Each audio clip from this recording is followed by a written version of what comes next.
All right, coming up, more politics, because we have to tell you about something that is not a Joe Biden gaffe. This was intentional. The vice president was not mincing words. He attacked every single member in the GOP leadership in a recent speech. Ann Coulter has a lot to say about this. She's here next. There she is. Hi, Ann. Come on in. How'd she make it past our graveyard area? Vice President Joe Biden was on the attack. He went after every Republican leader during just one speech to Florida Democrats. Boehner, Cantor, and Mitch, it's Ryan, Romney, and Rick.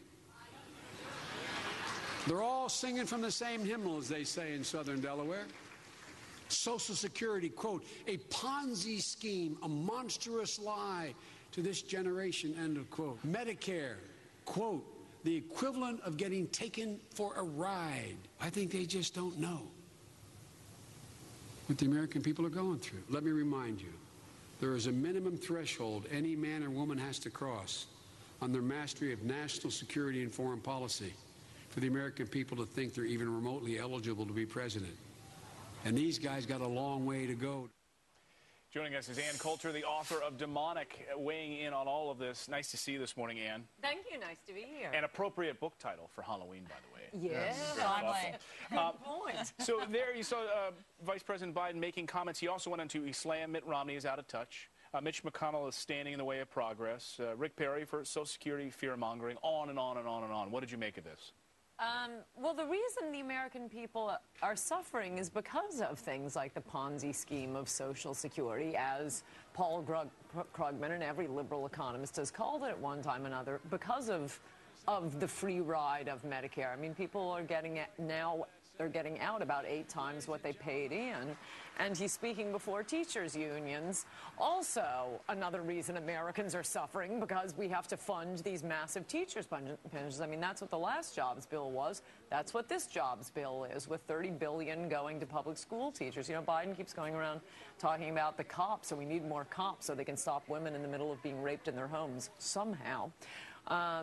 In fact, cops only get about $5 billion. No, public school teachers, they get $30 billion. I mean, it really isn't the rich and the poor. That's the wrong designation. It's who have their hands in the pockets of taxpayers, and that's who the Democrats support. Does the president like Joe Biden out there saying these things? Does it deflect from him, or does it distract from the message? Which is it? No, I think he loves this. Yeah. He wouldn't be doing. Biden would not be doing this if Obama were not directing. And in part, that's why he chose so him he as can vice be president. the flamethrower and stand back and say. And it's not that Joe. different from what Obama is saying. I mean, he engages in the same class warfare, just not perhaps as preposterously as Biden, but that's true with anything. Good cop, bad cop. Biden. Yeah, I mean, I think that in part that was when he was chosen, people said that he was going to do that. But let's talk about Occupy Wall Street.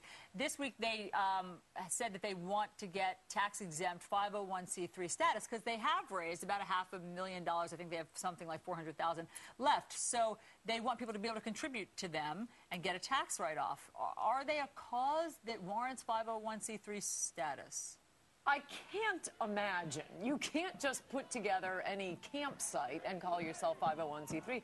I mean, I didn't specifically look up the requirements before coming on, but generally an organization like this would be educational, and they need to educate themselves. Most of them can't read. They're teenage runaways. They don't know who the rich are. They're, as I've mentioned 1 million times, protesting outside Rupert Murdoch's house, not George Soros's house, certainly not outside anyone who works for Goldman's house.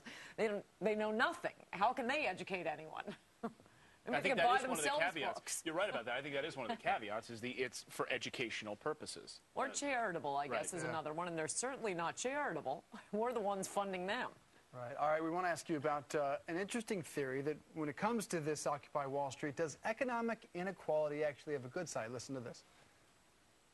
What's good about inequality is if, in fact, it turns out that inequality creates an incentive for people to produce and to create wealth, it's a wonderful force for innovation. So let's just go and take somebody like Bill Gates again, or any entrepreneur. Guy earns $50 billion, right? How much consumer welfare has he created by selling products? We can estimate the amount of gains to purchases, because everybody who buys one of his products or one of Steve Jobs' products, in effect, values it more than he receives. The social gain from inequality to consumers of those goods.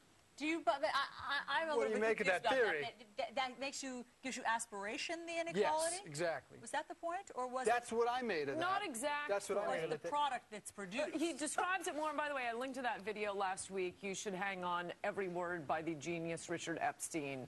Why? He knows everything about everything.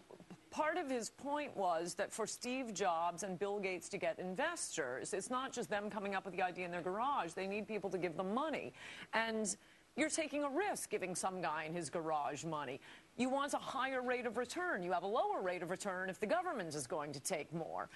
So in order to attract investors to ideas like this, it reduces the risk if you're not paying as much in taxes. You will have more products like the iPhone and so on and so forth.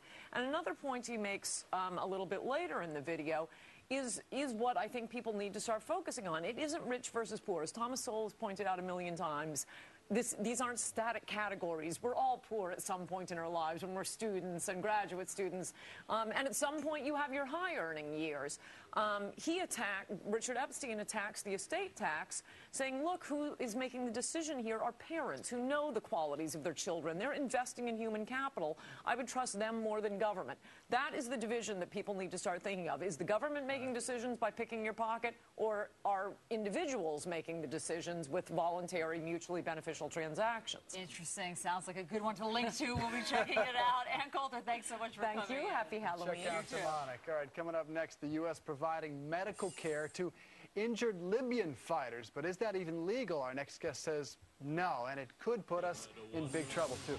Plus, Go ahead. it's still ahead this Halloween Sunday, our kids' costume parade. Plus, what we will be dressed as for Halloween. One-eyed, one-horn, flying purple people eater. One-eyed, one-horn, flying purple people eater. Sure looks strange to me. One-eyed. Really came down to earth and he lit in the tree. I said, Mr. Purple People Eater, don't